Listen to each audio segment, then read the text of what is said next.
Alright, hey, so this is my EU4 game as Italy, my second EU4 game as Italy. Now, I'm at a point in the game where the wars are easy, my troops are space soldier-y enough, and I can be really whoever I want, so. And I have a lot of boring rebel problems to deal with, so I'm thinking I'm just going to end it here, show it to you guys, all three people. And, yeah.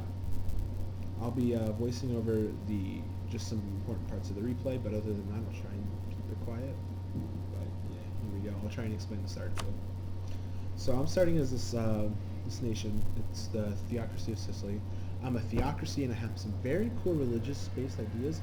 Not really cool, but it's just some nice early game buffs that really help me a little bit later on in the game, since I go reformed, and I'm the only reformed nation. So that's cool. But I'm here in Sicily. I have Corfu. I have Corsica and Sardinia, and I have some holdings in Africa, but I lose those extremely quickly in the game. So.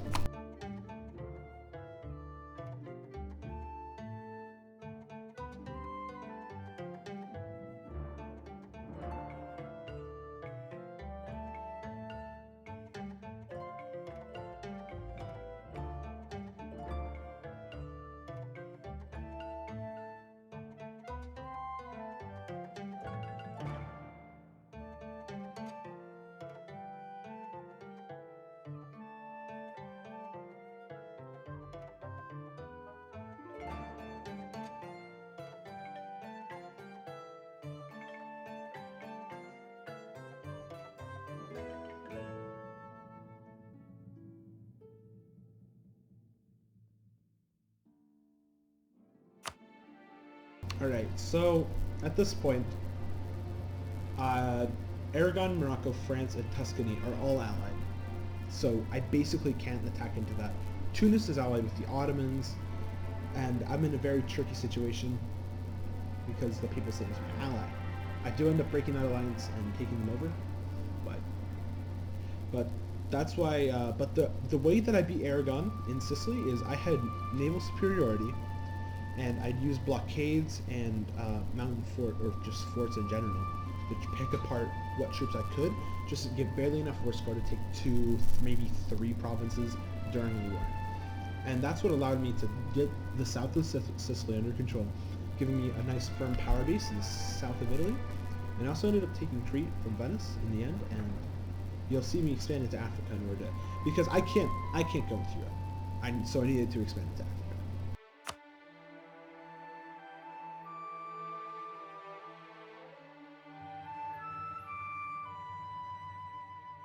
Also, Tunis broke their alliance with the Ottomans, so I jumped on that as soon as I could.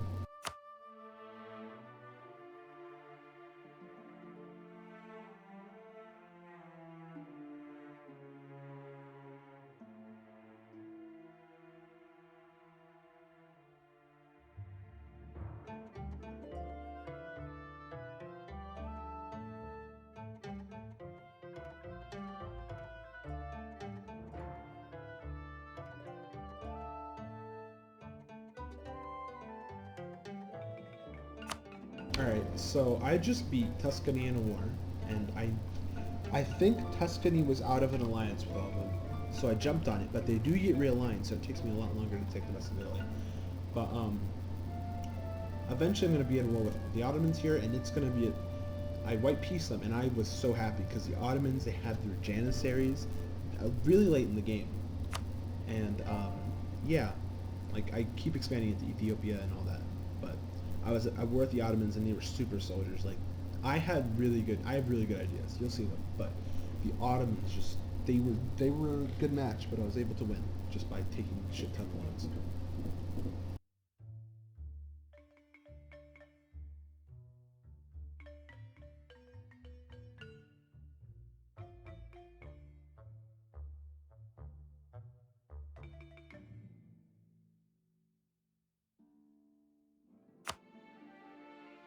Alright, so this is where the game starts to pick up.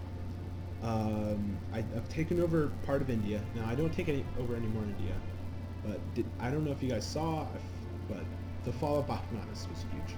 Bakhmanis had a huge holding, basically hold everything I hold, everything Orissa, everything Malwa, and then whatever the little hold left back there. Now, I've taken over all of East Africa, and I have trade companies set up, and it's just funneling trade. And I start making tons of money, so I declare war on the Ottomans. They got decadent, so the Janissaries, they didn't have their super soldiers anymore. And that is what was really important to me, is that they did not have their super soldiers.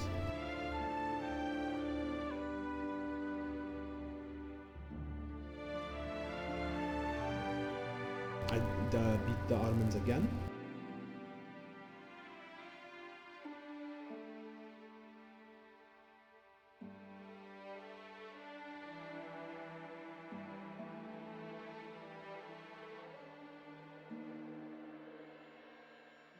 And I form Italy.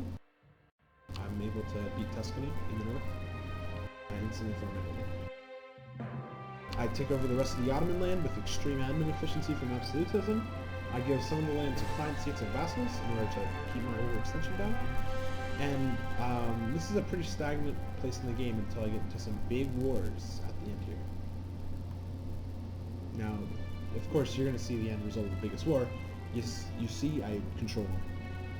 Now you'll see what everything is. So first let's just go through all my map modes that matter at least. Religion, I went reformed, and very few other countries went reformed.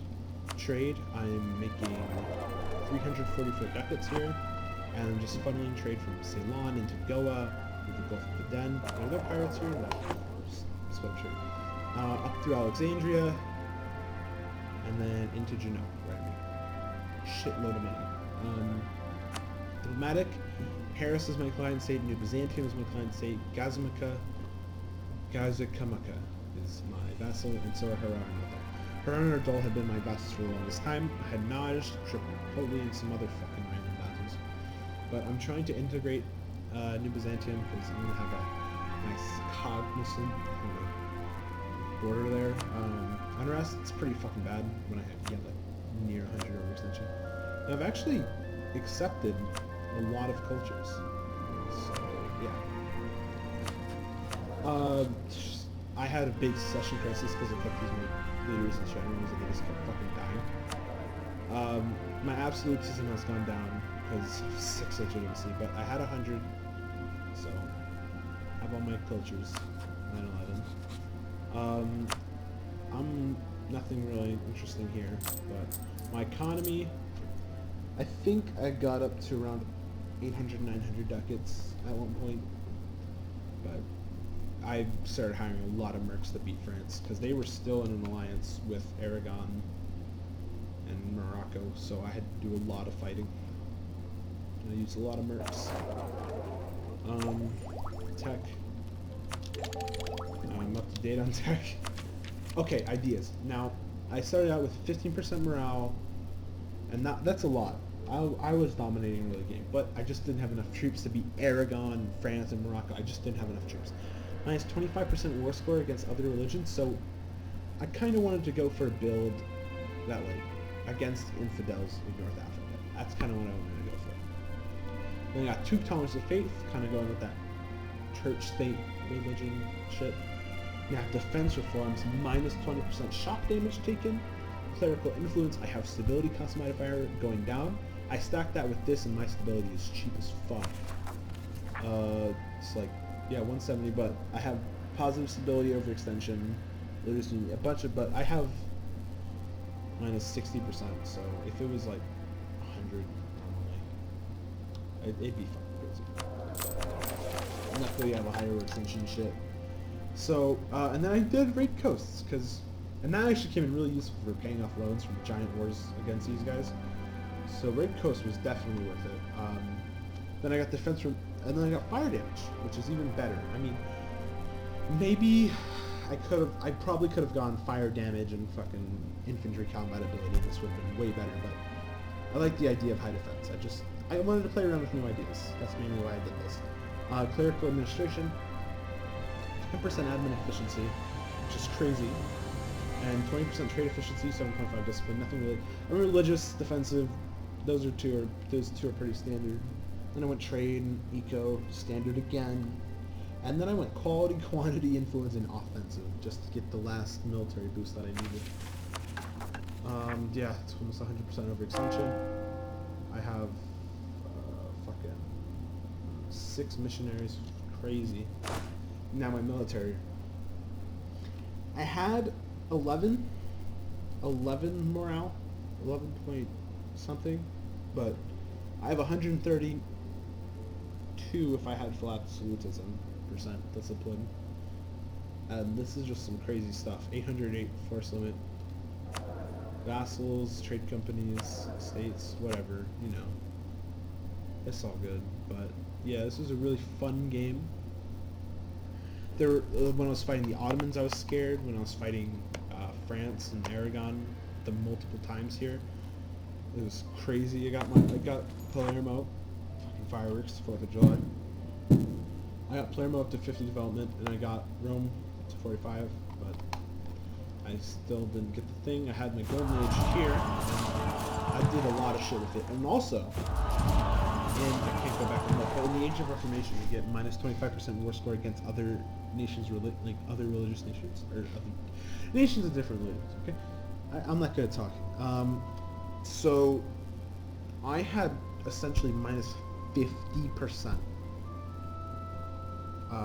war score against nations of other religions, which was crazy. That was before admin efficiency. So if I had it during, I had 80% admin efficiency with max absolutism, but I don't have it anymore. But it was beautiful. But nothing. That's pretty much it. Russia got fucking huge. Orissa took over Bakhmanis, and they were low. Japan formed. Chattels is still a thing. Colonialization went fucking crazy. I don't think there's a province not colonized. But yeah, they make a lot of money. I'll show you the ledger now.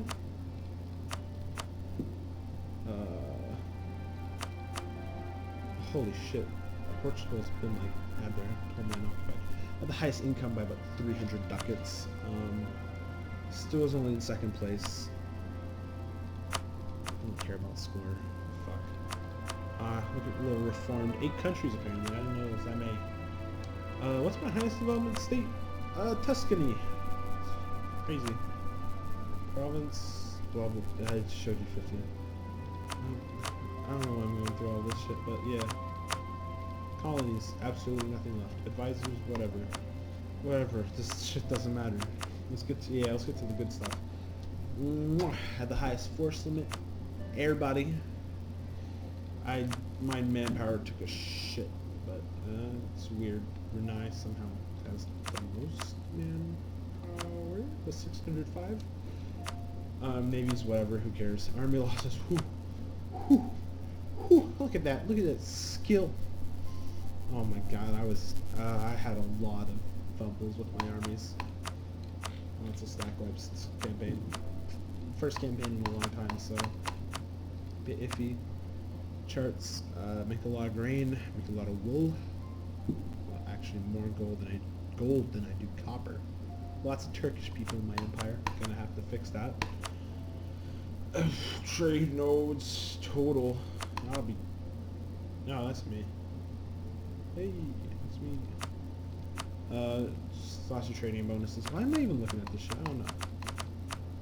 Alright, well, see you guys. I don't know.